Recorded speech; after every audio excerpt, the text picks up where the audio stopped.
नमस्कार, मैं श्यामगिरी। आप देख रहे हैं TFT India news 24। TFT India news 24 में आप सभी दर्शकों का स्वागत है। मोदी जी बहुत बड़ी संकट में पड़ गए और संकट इतनी बड़ी कि अब मोदी जी के चेहरे की हवाइयां उड़ गई।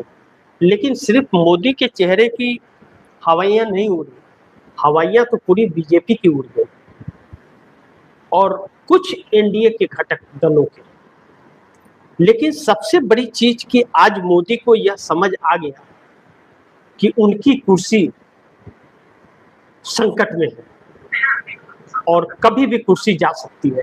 यह बात आज प्रधानमंत्री नरेंद्र मोदी के भेजे में ढुक गया है। दूसरी चीज, दिल्ली में हलचल अब बढ़ने लग गया इस बात को लेकर के कि मोदी सरकार संसद में बहुमत का आंकड़ा नहीं जुटा पाई। महिला आरक्षण बिल के नाम पर परिसीमन कराने की जो मंशा थी वह इस सरकार की फेल हो गई। अपने ही लोगों ने वोट नहीं किया या गठबंधन के लोगों ने वोट नहीं किया। आप दर्शकों को मैं बताना चाहूंगा, मैं कई दिनों से कार्यक्रमों में लगातार इस बात का जिक्र कर रहा हूं और आप दर्शकों को मैंने कहा कि कार्यक्रम को लगातार देखते रहिए आप लोग, क्योंकि सीधे आपसे जुड़ा हुआ है। अगर यह सरकार डिलिमिटेशन कर ली होती तो फिर इस देश के दो टुकड़े होने तय थे। यह बिल अगर पास हो गया होता,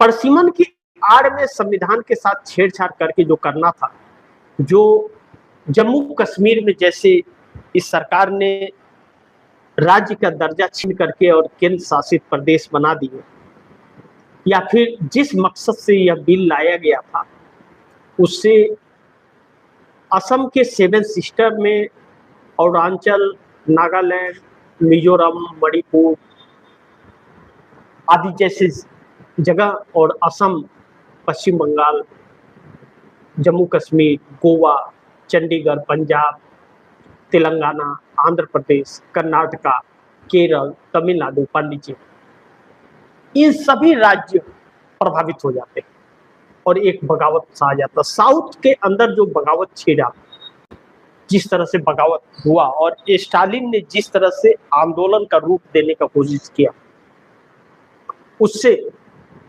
मुश्किलें बढ़ने वाली थी। और चंद्रबाबू नायडू जो इस बिल के पेश होने के 24 घंटे पहले कहे थे कि मैं इस बिल को समर्थन करूंगा, वह चंद्रबाबू नायडू शायद वोटिंग के वक्त वोट नहीं किए। शायद की बात कर रहा हूं, आशंकाएं कर रहा हूं, क्योंकि मिले। अब दर्शकों को दिखाना चाहूंगा मैं कि यह लोकसभा के बोर्ड पर, यह आप दर्शक देख सकते होंगे, यह जरूर देखिए। अगर सही दिखाई दे रहा है आप तो आप दर्शकों को यह देखना बहुत जरूरी है कि यह फिगर्स ध्यान से देखिए आप दर्शक। इस फिगर में है कि टोटल वोट जो पड़े संसद में वह 489 पड़े। 543 सांसदों में 543 सांसदों में मात्र 489 सांसदों ने ही वोट किया और बाकी के सांसद आए ही नहीं। कौन थे वो? दूसरा, सरकार के पक्ष में 278 वोट पड़े और सरकार के विरोध में 211 और सरकार के पक्ष में 278 वोट। अब आप सोचिए कि 272 बहुमत का आंकड़ा है और इस सरकार को यह बिल पास कराने के लिए 360 वोट चाहिए था, 360। हम बाकी चीजों पर तो चर्चा कर लेंगे। आप दर्शकों को यह समझना जरूरी है कि जिसकी सरकार होती है विपक्ष के साथ हुआ तालमेल रखता है। संसदीय कार्य मंत्री किरण रिजिजू का यह काम होता है कि विपक्ष के साथ तालमेल रखे, बातचीत करे, उनको कॉन्फिडेंस मिले, धमकाकर और डराकर और बदनाम करके नहीं। लेकिन किरण रिजिजू खुद एनडीए गठबंधन के वोटों को भी साथ पाने में सफल नहीं हुआ। राहुल गांधी ने जो 16 का आंकड़ा बताया था कि 16 नंबर बताया था और पोस्ट भी किया था, वह 16 नंबर कौन, चंद्रबाबू नायडू या कौन? क्योंकि चंद्रबाबू नायडू का ही 16 नंबर है। 293 एनडीए गठबंधन के पास है, 293। अब आप सोचिए कि 293 इस सरकार के पास है संसद में, और 293 में इसे मिलते हैं 278। 278। अब जब इस सरकार को 278 मिलते हैं तो 15 वोट कम मिल रहे हैं एनडीए गठबंधन के। अब ऐसे में कहा यह जा रहा है कि जो 278 मिला है सरकार को, इसमें कुछ वोट ऐसे हैं जिन्हें अपने तरफ खींचने का प्रयास किया गया है, जो ना तो एनडीए गठबंधन के हिस्सा है और ना ही इंडिया गठबंधन के हिस्सा है। ऐसे लोगों में से कुछ लोगों के वोट लिए गए, ऐसी चर्चा इस बात की चल रही है। ऐसे में चल रही है तो ऐसे में तकरीबन इस सरकार को 10 से 12 वोट मिले, यह चर्चा है।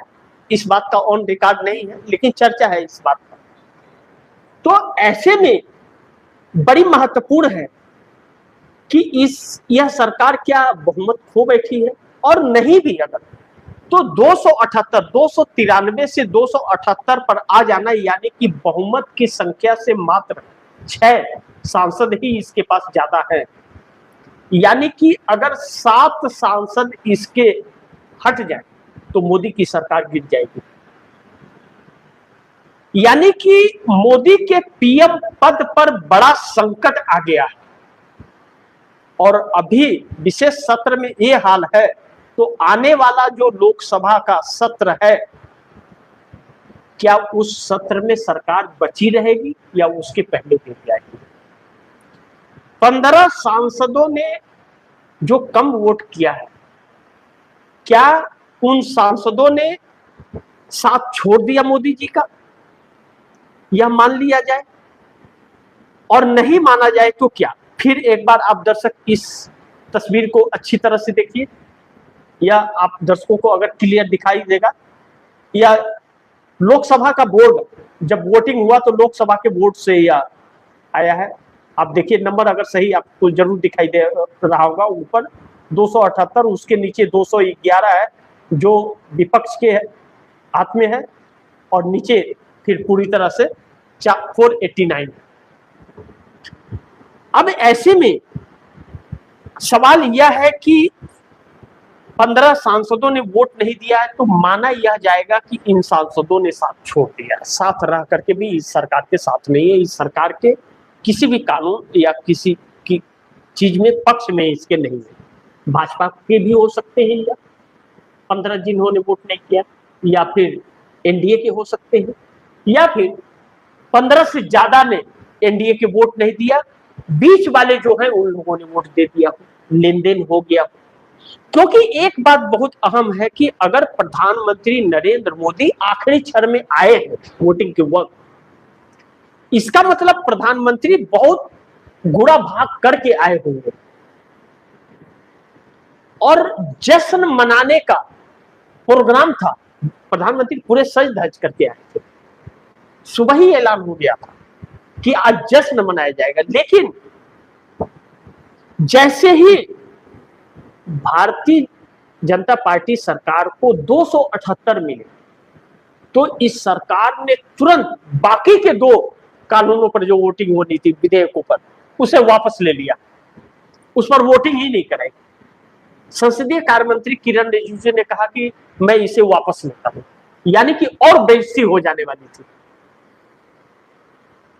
ऐसे में पूरा सदन एनडीए गठबंधन का मायूस, चेहरे पे मायूसी और सत्ता गंवाने का डर चेहरे पर साफ दिख रहा है। इंडिया गठबंधन की तरफ खुशी की लहर थी क्योंकि बड़ी जीत थी। और यह इंडिया गठबंधन की जीत या मोदी की हार नहीं है, इसे मानना चाहिए। इसे मानना यह पड़ेगा कि यह इस देश के लोकतंत्र की जीत है।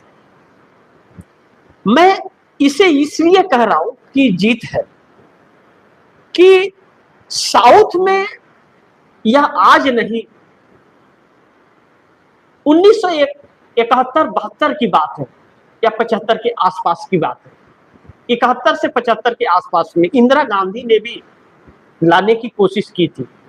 उस वक्त बहुत बवाल हो गया था, तो 25 सालों के लिए इसे टाल दिया गया। उसके बाद 2001 में अटल बिहारी वाजपेयी ने कोशिश की थी, फिर हंगामा हुआ, उन्होंने 25 साल के लिए टाल दिया। आप सोचिए, यह मुद्दा ऐसा है कि देश के बंटवारे करने वाला है।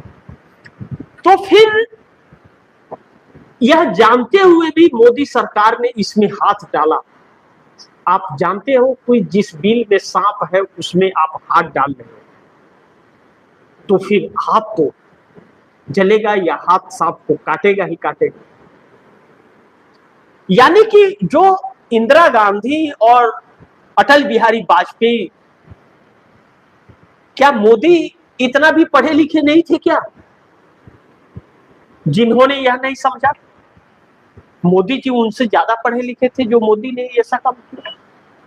और इस बिल के पीछे इस सरकार का मकसद बहुत साफ था कि महिलाओं को आरक्षण नहीं बल्कि महिलाओं के नाम पर देश को गुमराह और सदन को गुमराह किया जा रहा था। यह संविधान संशोधन बहुत खतरनाक था। मैं नहीं कह रहा हूं, बहुत बड़े बड़े राजनीतिक विशेषज्ञ कह रहे हैं, आप लोग सोशल मीडिया पर देखे होंगे इस चीज को। लेकिन यह सरकार के पास और कोई तर्कस में तीर नहीं था, क्योंकि सारे तीर फेल हो चुके हैं। और इसे अपने आप को बचाए रखने के लिए कुछ अनोखा करना था। लेकिन इसके जरिए जो इंप्लीमेंट होना था हिंदी भाषी राज्यों में, जैसे गुजरात, जैसे महाराष्ट्र, जैसे मध्य प्रदेश, जैसे उत्तर प्रदेश, जैसे बिहार, राजस्थान, इन सब 6 राज्यों में के जरिए आरएसएस आजीवन कब्जा कर लेता है इस देश पर, और मोदी आखिरी सांस तक पीएम की कुर्सी पे रहते हैं। और फिर विपक्ष कहने लायक भी नहीं बचता। यह सच्चाई था, क्योंकि आप दर्शक जानते हैं कि न्यायपालिका की कैसी हरकतें हैं इस वक्त। आप जानते हैं कि चुनाव आयोग किस तरह से करोड़ों लोगों के नाम काट रहा है। यह सब कुछ एक सोची समझी रणनीति के तहत हो रहा है, और आप दर्शक दंग रह जाएंगे। जैसे ही राहुल गांधी ने अपना भाषण दिया और जादूगर का जादू फेल हो गया और 16 नंबर का आंकड़ा बोला कि 16 नंबर याद रखिए, और 16 वोट, 15 वोट नहीं किए, कहीं एक गलती से तो नहीं हो गया क्या? 16 नंबर इसी को लेकर के तो राहुल गांधी नहीं बोल रहे थे। राहुल गांधी का जैसे भाषण समाप्त हुआ, इलाहाबाद के हाईकोर्ट से उनके लिए एफआईआर करने का और सीबीआई जांच के आदेश आ गए कि उनके पास दोहरी नागरिकता। सोचिए कि जिस भारतीय जनता पार्टी की सरकार दबंगई है, प्रशासन का डंडा है, अगर राहुल गांधी जैसे व्यक्ति का दोहरी नागरिकता होती तो गृह मंत्री अमित शाह अभी तक जेल में डाल के सड़वा दिए होते, फांसी पे लटका दिए होते। तो 1 सेकंड में सरकार निकाल सकती है, लेकिन सीबीआई जांच दिया गया। क्यों? क्योंकि इसे भुनाना और बदनाम करना है। क्योंकि राहुल गांधी की लोकप्रियता लगातार बढ़ रही है और इस सरकार की घट रही है। यानी कि मोदी अब पूरी तरह से फेल हो गए हैं और मोदी के पीएम पद पर बड़ा संकट आ गया है। 15 सांसद साथ छोड़ चुके हैं, ऐसा प्रतीक हो रहा है। बाकी आप दर्शकों की क्या राय है, क्या सुझाव है, कमेंट बॉक्स में जरूर दीजिएगा। इस खबर को मैं गुजारिश करूंगा कि ज्यादा से ज्यादा आप लोग शेयर करें और अपने दोस्तों को भी कहें कि आगे शेयर करें। और आपने टीएमडी इंडिया न्यूज़ 24 को सब्सक्राइब नहीं किया, सब्सक्राइब कर लीजिए, अपने दोस्तों को भी कहिए सब्सक्राइब करें। मिलते हैं अगली खबर के साथ, तब तक के लिए नमस्कार।